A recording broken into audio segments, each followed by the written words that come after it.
président de la République Joseph Kabila Kabange a quitté Kinshasa ce mercredi 3 août 2016 pour une visite de travail dans l'est de la RDC. Surprise totale à l'aéroport international de Njili.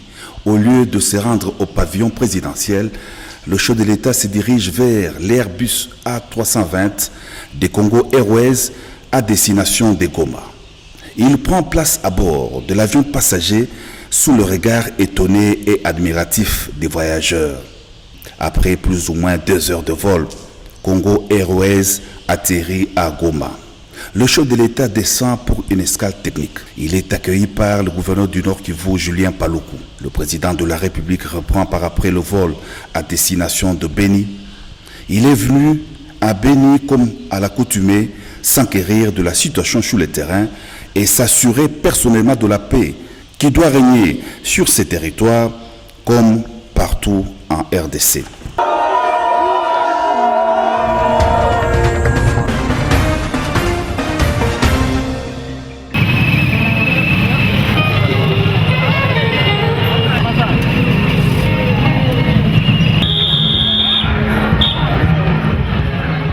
Dans une ambiance électrisée, Kassindi, à 70 km de Béniville, a accueilli ce jeudi 4 août le président de la République Joseph Kabila Kabange venu du chef-lieu du territoire de Béni par route. Il se rendait en Ouganda à un sommet bipartite à l'invitation du président Yoweri Museveni. Le chef de l'État ougandais a accueilli son homologue congolais à la frontière, à la localité ougandaise de Mbondwe. Les deux chefs d'État ont été conviés aux honneurs militaires avant de recevoir le bain de foule des deux communautés congolaises et ougandaises à la frontière ougandaise à Mbondwe. C'est à Moya Safari Hotel, au parc Elisabeth, que le sommet s'est tenu.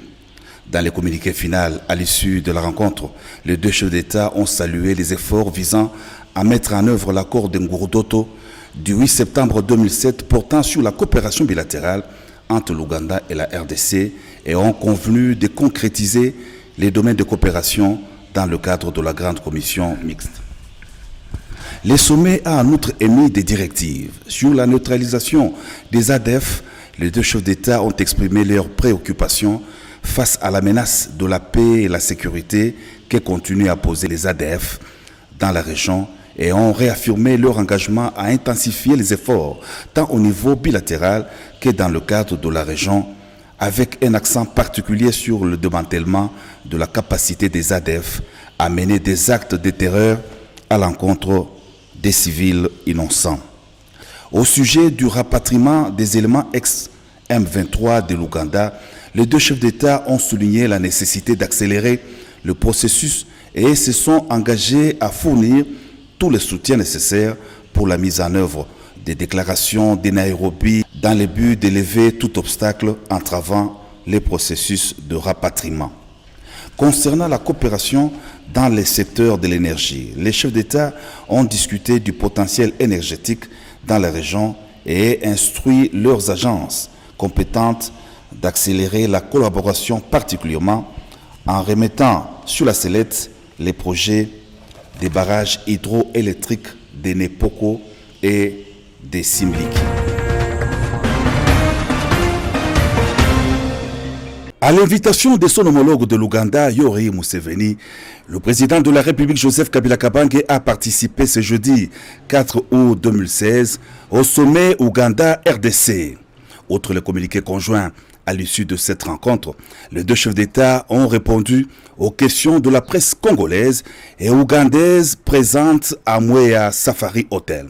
Tout a été passé au peigne fin. Et l'incursion des rebelles ougandais et des ADF sur le territoire de la RDC, de la présence des ex-M23 en Ouganda, des élections en RDC et de la coopération bilatérale entre les deux pays. Le président Joseph Kabila et Yoweri Museveni ont donné des réponses aux différentes préoccupations.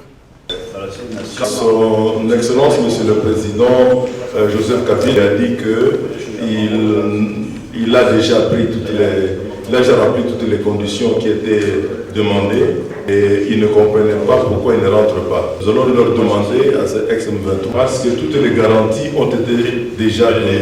Ainsi, nous, en tant que gouvernement, nous allons informer le gouvernement congolais. There is a perception that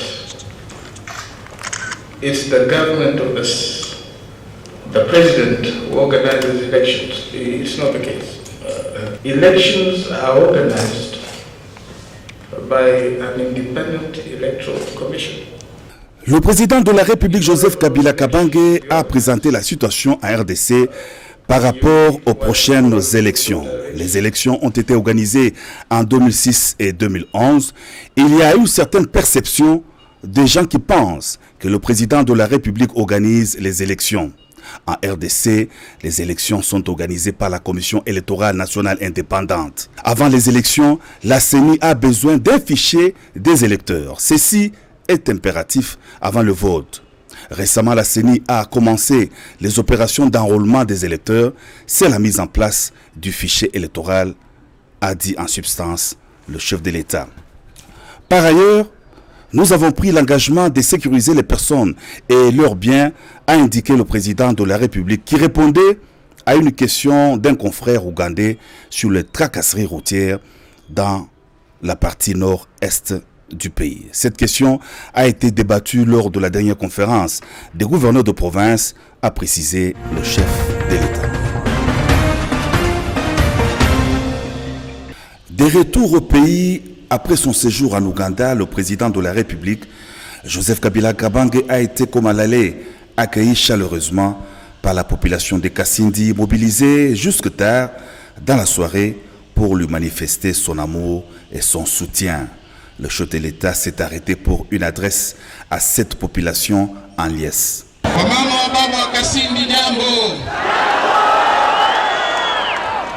Vous m'avez bien reçu avec joie.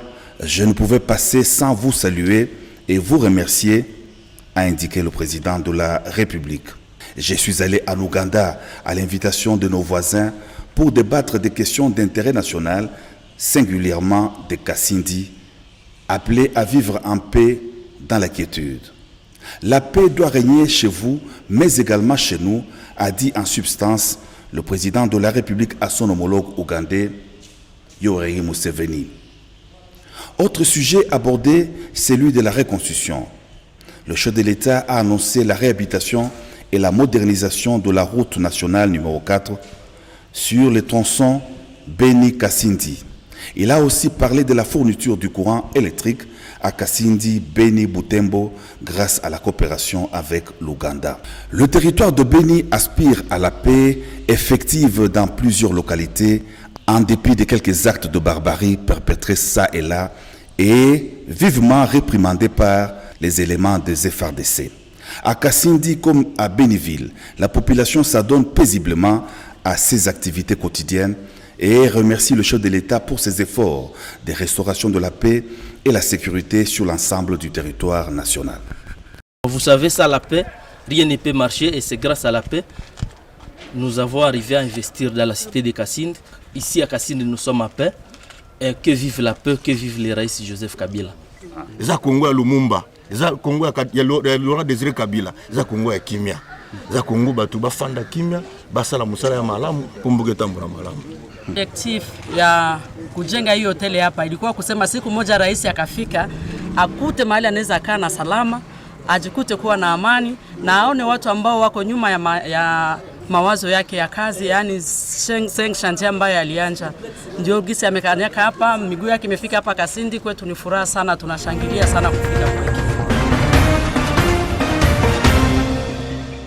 Visite d'inspection de la zone opérationnelle dans les territoires de Beni par le président de la République, commandant suprême des forces armées de la RDC, Joseph Kabila Kabange. C'est vendredi 5 août 2016. Le chef de l'État est descendu sur la route nationale numéro 4 au parc de Virunga.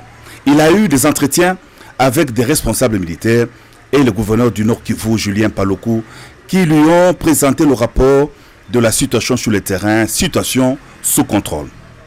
La sécurité, mais également la reconstruction de la RDC ont toujours préoccupé au plus haut point le chef de l'État qui se soucie de toucher du doigt les réalités profondes de l'ensemble du territoire national. Sur la route nationale numéro 4, reliant Kisangani au poste frontière avec l'Ouganda à Kasindi, en passant par Beni, le président de la République a visité le pont Semliki, jeté sur la rivière portant le même nom. Ce pont datant des années 50 doit être modernisé. Des directives précises ont été données au ministre des Infrastructures et Travaux publics pour l'exécution des grands travaux y afférents. Présent sur le lieu, le directeur général adjoint de l'Office de route, Floribert Moutouti, précise. La plateforme dont l'établi de ce pont-là sera remplacée dans le cadre de la concession de cette route. Comme vous savez, cette route a été concédée à ce qui travaille avec Exet.